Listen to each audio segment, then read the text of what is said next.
Hi guys. सबको नमस्ते। हम पढ़ने जा रहे हैं CSR, corporate social responsibility. Companies act 2013 में जब ये रिक्वायरमेंट डाली गई CSR की, तो उससे पहले 1956 एक्ट में नहीं थी। जब ये चेंज आया तो धीरे धीरे गवर्नमेंट ने इसको बेहतर करती गई है, बेसिकली प्रोविजंस को। पहले कहीं ना कहीं गवर्नमेंट का ये था कि हमने जो CSR का खर्चा आपको करने के लिए कह रहे हैं, अगर आप नहीं भी करते हैं तो डिस्क्लोज़र लेके बच जाइए। अभी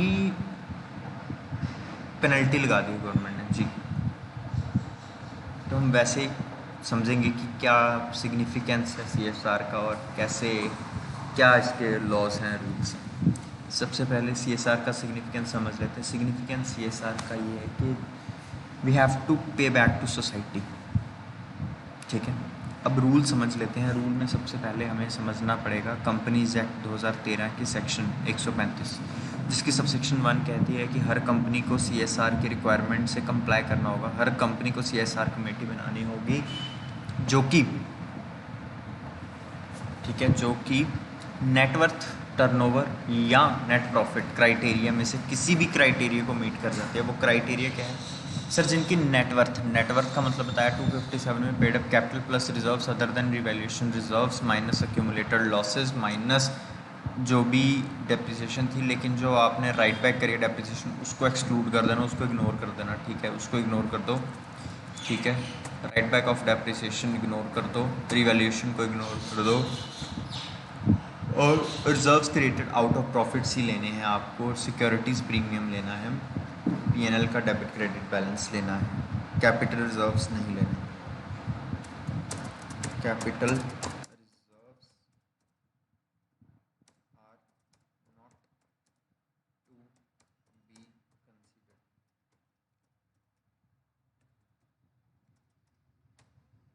ठीक है, कैपिटल रिजर्व्स नहीं लेने। उसके बाद ये आ गया 257 में जो कंपनीज एक्ट की नेटवर्क का मीनिंग बताया हुआ है, ये आ गया। ये हमें देखना ऑडिटेड बैलेंस शीट से। एक और चीज़ जो क्राइटेरिया था, अब नेटवर्थ का क्राइटेरिया था कि 500 करोड़ या उससे ज़्यादा, टर्नओवर का क्राइटेरिया था 1000 करोड़ या उससे ज़्यादा, नेट प्रॉफिट था 5 करोड़ या उससे ज़्यादा। टर्नओवर क्या मानी जाएगी? सबसे पहले जब टर्नओवर का मतलब दिया गया था कंपनी एक्ट 2013 में, उसके बाद अमेंडमेंट आई है, लेकिन अमेंडमेंट से पहले समझते हैं उसमें क्या था कि जो भी आपको रियलाइज़ हुआ वैल्यू, यानी कि कहीं ना कहीं वो लग रहा था कि कैश बेसिस पे फोकस है, तो उसके लिए गवर्नमेंट ने सुधार किया। बेसिकली कंपनीज एक्ट में कहीं नहीं कहा गया कि आप कैश फॉलो करिए, एक्रूअल फॉलो करिए, जो आप फॉलो कर रहे हैं करते रहिए। 291 में अब टर्नओवर का मतलब बताया गया, gross amount of revenue recognised in P&L। Gross amount मतलब क्या? विद टैक्स आएगा जी? नहीं, बताया गया विदाउट टैक्स। जितना आपने रिकॉग्नाइज किया P&L में, अगर विद टैक्स रिकॉग्नाइज किया तो वही आ जाएगा, विदाउट किया तो विदाउट आ जाएगा। From the sale, supply, distribution of goods और एंटरिंग ऑफ सर्विसेज और बुक। ओके, अब बात आती है हमारी net profit. Sir net profit वही लिया जाएगा जैसे 198 में कहते हैं। वो 198 वाला प्रॉफिट याद रखना, वो पैट नहीं होता, PBT होता है। उसमें से कुछ सेक्शन, कुछ दो चीज़ें माइनस करनी, जो रूल 2(1) सब रूल F कहता है। कौन कौन सी वो माइनस होंगी? वो होंगी, एक तो ओवरसीज़ ब्रांच से जो भी आप, ओवरसीज़ ब्रांच का आपका जो भी प्रॉफिट है वो लेस होगा, और दूसरी चीज़ जो लेस होगी उसमें से वो होगा हमारा डिविडेंड जो मिला है CSR कंपनी से, यानी कि उस कंपनी से डिविडेंड मिला है। डिविडेंड उस कंपनी से मिला है जिस पे CSR की रिक्वायरमेंट ऑलरेडी लग रही है, तो उस जो डिविडेंड का पोर्शन है उस इनकम में से, उस पर CSR ऑलरेडी खर्च हो चुका है।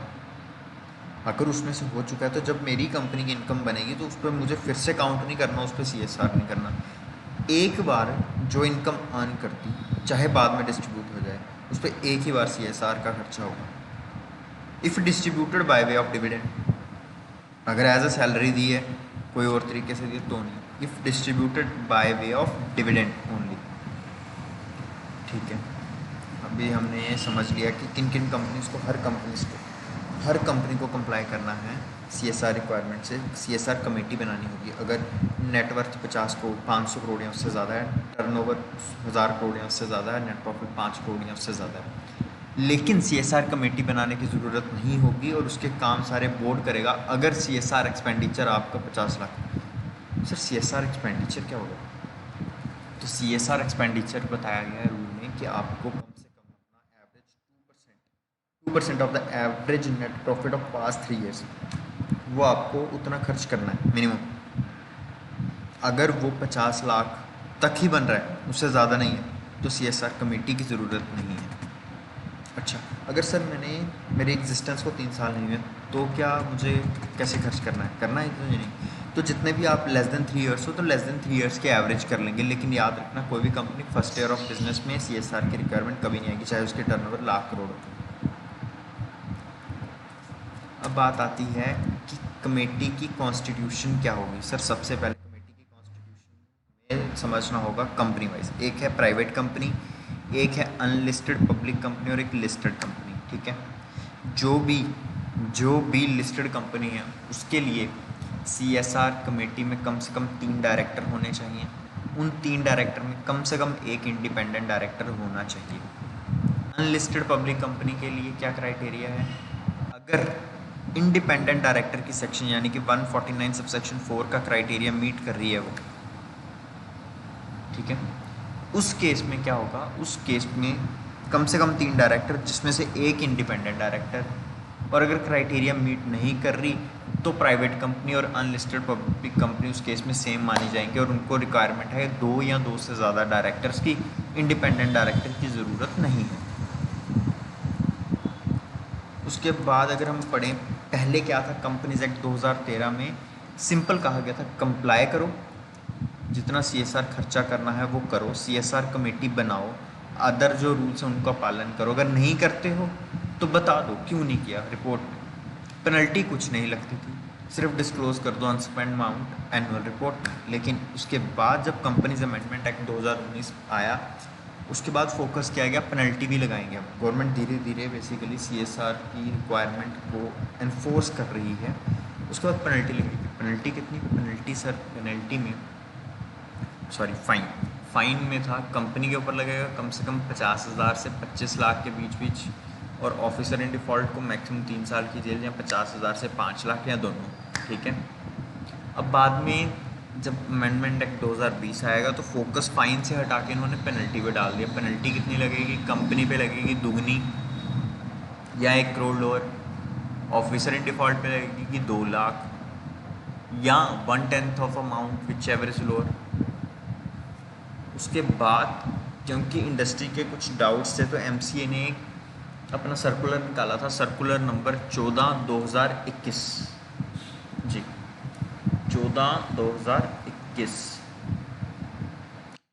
सर्कुलर में बेसिकली बताया गया कि अगर कोई CSR कंपनी जो कंप्लाई कर रही है उसकी होल्डिंग या सब्सिडरी कंपनी को क्या मैंडेटरी है कि वो करे कंप्लाई, जी नहीं, वो तभी करेगी अगर वो रिक्वायरमेंट को कंप्लाई कर रही है, रिक्वायरमेंट मीट कर रही है 135 सब सेक्शन 1 वाली। क्या ये सेक्शन 8 कंपनीज पे अप्लाई होगी CSR के प्रोविजन? जी बिल्कुल होंगे, बिल्कुल। कंपोजिशन हमने डिस्कस कर ली। उसके बाद अगर CSR कमेटी की ज़रूरत नहीं है, नेट प्रॉफिट में पैट माना जाएगा।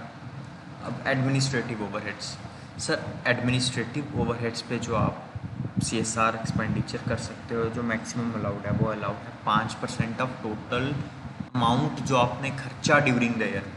5% ऑफ टोटल अमाउंट जो आपने खर्चा during the year, and not 5% of what needs to be spent, what you have actually spent, उसका 5% तक मैक्सिमम एडमिनिस्ट्रेटिव ओवरहेड्स में अलाउड होते हैं। एडमिनिस्ट्रेटिव ओवरहेड्स जैसे सैलरी, लेकिन अगर एजुकेशन पर्पज़ के लिए प्रोजेक्ट है और उसके लिए कोई जो सैलरी टीचर स्टाफ को दे रहे हो वो एडमिनिस्ट्रेटिव ओवरहेड्स में नहीं आती। अदरवाइज़ जो भी प्रोजेक्ट है अदर देन दैट, तो उसमें आप समझ लीजिए कि जो भी एम्प्लॉयज़ की सैलरी होगी, ट्रैवलिंग कॉस्ट, आपकी यूटिलिटीज़ के खर्चे, ऑफिस सप्लाइज, लीगल एक्सपेंसेस, ये सारे किस में आ जाएंगे, ये सारे आ जाएंगे एडमिनिस्ट्रेटिव ओवरहेड्स में।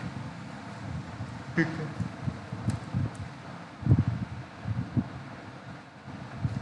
क्या जो इम्प्लीमेंटेशन एजेंसी एक्सपेंड करेगी उसको एडमिनिस्ट्रेटिव ओवरहेड माना जाएगा? रूल 2(1) भी इसके बारे में कहता है कि एडमिनिस्ट्रेटिव ओवरहेड्स का मतलब है जो कंपनी ने एक्सपेंसेस किए, इसलिए जो भी इम्प्लीमेंटेशन एजेंसी इनकर करेगी उसको एडमिनिस्ट्रेटिव ओवरहेड्स नहीं माना जाएगा। इसमें इंपॉर्टेंट लाइन क्या है उसको हम हाईलाइट कर देते हैं, इनकर्ड बाय द कंपनी, सिर्फ वही माना जाएगा। यानी कि इम्प्लीमेंटेशन एजेंसी जो मर्जी खर्चा कर ले उसको एडमिनिस्ट्रेटिव ओवरहेड्स नहीं माना जाएगा। इस एजेंसी को फायदा है। सरप्लस का मतलब क्या है, जो भी आपको इंटरेस्ट से हुआ, ठीक है, जो भी CSR प्रोजेक्ट से कमाई हुई, जो भी आपने मटेरियल बेचे, कुछ भी किसी भी तरीके का सरप्लस इनकम हुई आपको, वो फ्लो बैक हो जाएगी और CSR के लिए ही मानी जाएगी। ठीक है, surplus shall be utilised only for CSR purposes. Corpus contribution को नहीं माना जाएगा बिफोर होने पर no benefit. Yes, such stamp admissible CSR expenditure, उसको मान लिया जाएगा ट्रांसफ़र एक्सपेंसेस पे जो हुआ है। ये 3 साल सक्सीडिंग में एक ही साल लैप्स हो गए, कोई बात नहीं, लेने या 3 ही, उससे ज़्यादा कभी नहीं मिल सकते। जी नहीं,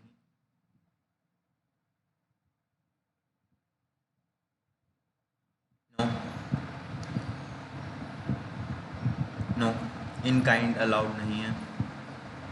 नो, 3 तरीके activities route, contribution to funds route और contribution to incubator and R&D project.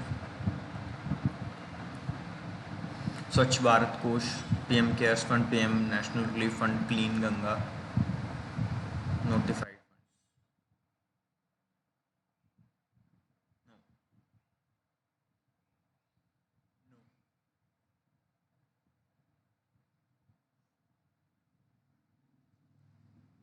Normal course, लेकिन कोविड 22-23 तक आउटसाइड इंडिया पॉलिटिकल पार्टी को contribution, marketing only for employees